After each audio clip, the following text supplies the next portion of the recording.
오늘 말씀은 사무엘상 9장 1절부터 10절까지의 말씀입니다. 베냐민 지파의 기스라 이름하는 유력한 사람이 있으니, 자, 베냐민 지파 이러면 이스라엘 12지파 중에 가장 작은 지파입니다. 야곱의 12아들 중에 베냐민이 막내이기도 하지만 그 사사기 끝에 보면 부도덕한 일을 해가지고 11지파가 베냐민 지파에게 쫓아가서 싸움을 걸은 적이 있어요. 지파 간의 전쟁이죠. 11대1로 싸운 겁니다. 그래서 베냐민 지파가 거의 멸종 직전까지 갔던 지파입니다. 그런데 지금 사사기와 사무엘상의 시간적 차이가 얼마 나지 않는 것으로 보아 그렇게 베냐민 지파는 이스라엘 전체에서 어떤 목소리를 낼 만한 그런 정도의 힘은 없었던 걸로 보입니다마는, 그런데 그 중에 유력한 사람, 기스라는 사람이 있었다 했습니다. 아마도 이제 베냐민 지파의 어떤 부흥을 일으켰던 주도적인 인물이라고 보면 될 것입니다. 그는 아비엘의 아들이요 스롤의 손자요 베고랏의 증손이요 아비아의 현손이며 베냐민 사람이더라. 기스에게 아들이 있으니 그의 이름은 사울이요. 드디어 이스라엘의 초대왕 사울 이야기가 나옵니다. 준수한 소년이라.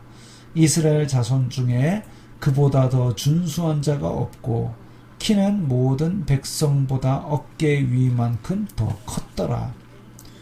키가 크고 잘생겼다 그럽니다. 어떻게 보면 이스라엘 백성들이 사무엘에게 우리를 지켜 우리를 대신하여 싸울 왕을 달라 했을 때에 그야말로 이제 뺏상 마르고 키가 작고 막 이런 사람이 내가 하나님께서 세운 왕이니 나와 함께 적진을 무찌르러 가자, 돌격 앞으로 이래가지고는 뭔가 따라 나서고 싶은 마음이 없겠죠. 그야말로 좀 큼직하고 이런 사람이 가자 돌격 앞으로 이러면 뭔가 이렇게 따라갈, 어떻게 보면 겉모습만 바라보고 왕을 세워달라고 하는 그런 이스라엘 백성들에게는 사울이 맞을지도 모르겠습니다. 사울의 아버지 기스가 암나귀들을 잃고 그의 아들 사울에게 이르되 너는 일어나 한 사환을 데리고 가서 암나귀들을 찾으라 하매 그가 에브라임 산지와 살리사 땅으로 두루 다녀 보았으나 찾지 못하고 사알림 땅으로 두루 다녀 보았으나 그곳에는 없었고 베냐민 사람의 땅으로 두루 다녀 보았으나 찾지 못하니라. 이제 이스라엘 온 동네를 다녀본 거지요. 그들이 숲 땅에 이른 때에 사울이 함께 가던 사환에게 이르되 돌아가자.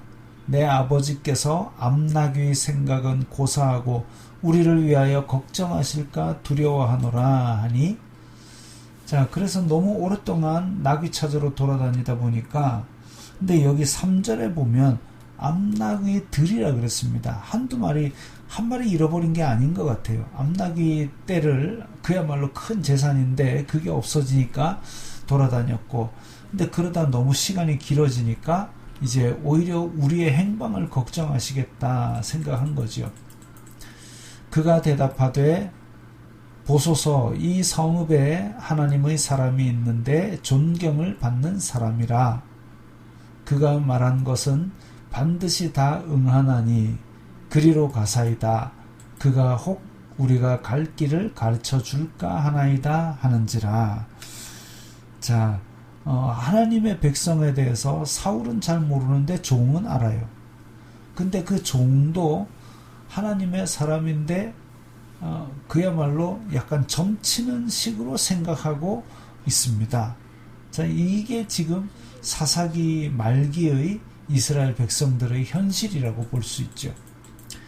사울이 그의 사환에게 이르되 우리가 가면 그 사람에게 무엇을 드리겠느냐? 우리 주머니에 먹을 것이 다하였으니 하나님의 사람에게 드릴 예물이 없도다. 무엇이 있느냐 하니, 그래도 유력한 집 아들답게 하나님의 사람한테 찾아가는데 빈손으로 갈 수 없지 않느냐, 이런 얘기를 합니다.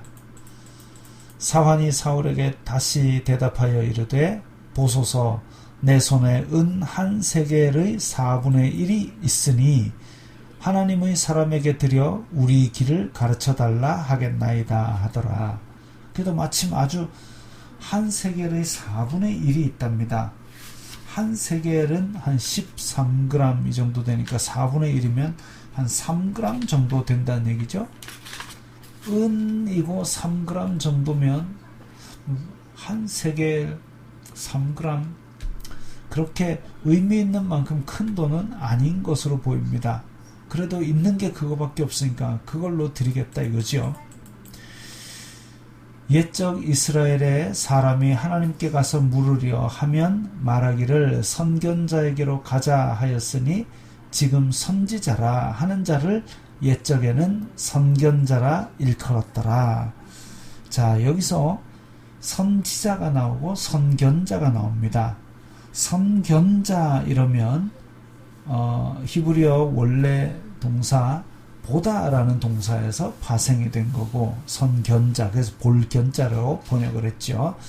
선지자다 이러면은 여기서는 그 원어의 의미가 말하다, 선포하다라는 의미입니다. 그래서 선견자라고 하기보다는 하나님의 말씀을 받아서 선포하는 자, 그게 이제 선지자의 개념이다라는 얘기를 지금 보여주고 있습니다. 사울이 그의 사환에게 이르되 내 말이 옳다, 가자 하고 그들이 하나님의 사람이 있는 성읍으로 가니라. 그래서 지금 사울과 사무엘의 운명적인 만남이 시작되는 것이죠. 우리는 때로는 나귀를 잃어버린 사울처럼 또 온 데를 찾아 헤매기도 합니다. 그리고 어떻게 보면 하나님의 사람은 하나님을 생각하지는 않고 인간적인 걱정을 할까, 그런 생각을 하기도 합니다. 근데 중요한 것은 하나님이 이 사건에 어떤 의미를 가지고 어떤 의도로 이 사건을 우리에게 주셨는가, 그것에 대해서 항상 겸손한 마음을 가지고 받아들일 생각을 해야 하는 것이죠. 사울은 종이 한 말임에도 불구하고 이렇게 옳다, 가자 하고 들어갑니다. 하나님의 인도하심이라고 볼 수 있죠. 우리가 기도로서 항상 깨어있다면 하나님의 그런 힌트에 빨리 반응을 하고 하나님의 뜻대로 발걸음을 옮길 수 있을 겁니다. 하나님 앞에 겸손하고 순종하기 위해서 준비된 그런 마음을 가져야 하겠습니다.